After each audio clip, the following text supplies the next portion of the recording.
Hi, everyone. The theme for this week is putting your leadership development plan into action. And here in Module 8, we explored several strategies for modeling leadership, and we discussed actions that we would take in developing leaders of the future.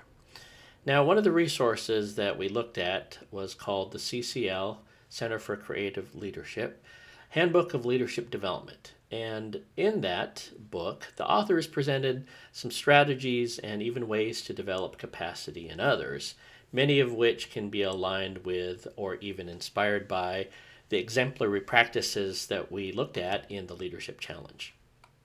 I found that many of the resources from CCL, the Center for Creative Leadership, they're both useful and thoughtful, as there was a section on leadership development in times of change.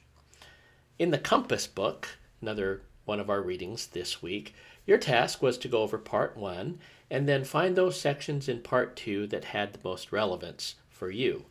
The competencies or skills presented therein were easy to implement and principles that could make a big difference no matter how or what the organization you find yourself in. Now, one competency in that book that I really appreciated was one that was called tolerating ambiguity. So this idea of ambiguity or uncertainty can be linked to this idea and theory of adaptive leadership, in my view. And adaptive leadership, as you recall, it's championed by longtime leadership researcher Ron Heifetz. Adaptive leadership, it really is a favorite of mine, one of the favorites of mine, because it forces leaders not just to respond to the challenges that they see, but the challenges that are complex and that go beyond the surface, or the complex sort of uncertain leadership situations.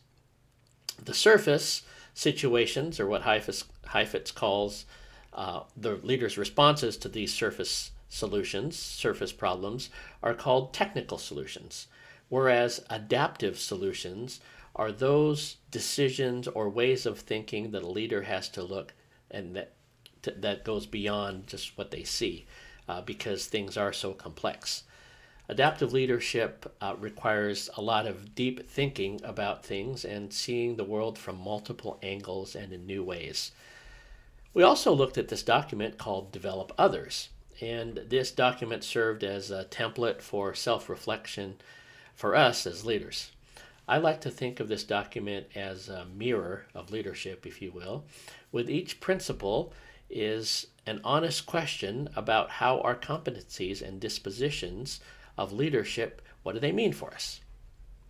All of these resources that were presented to you in many ways are simply common sense practices. And at some point, you could say, well, of course that makes sense.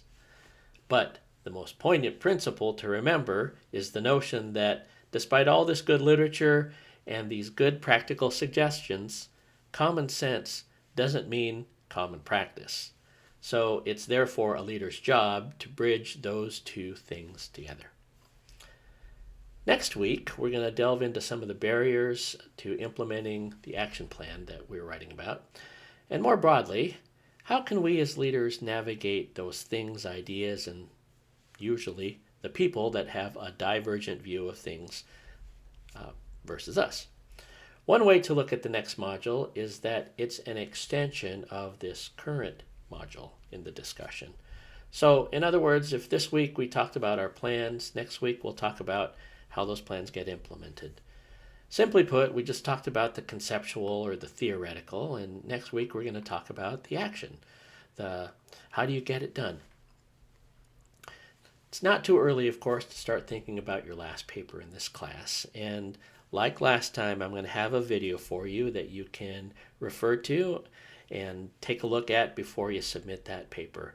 Of course, it'll have the tips, the insights, and all these last things that I look for in the paper and other things we need to do before the class ends. All right, well, that's all for now. Continue the great work that you've been doing in this class. Continue the conversation as appropriate, and I will see all of you online.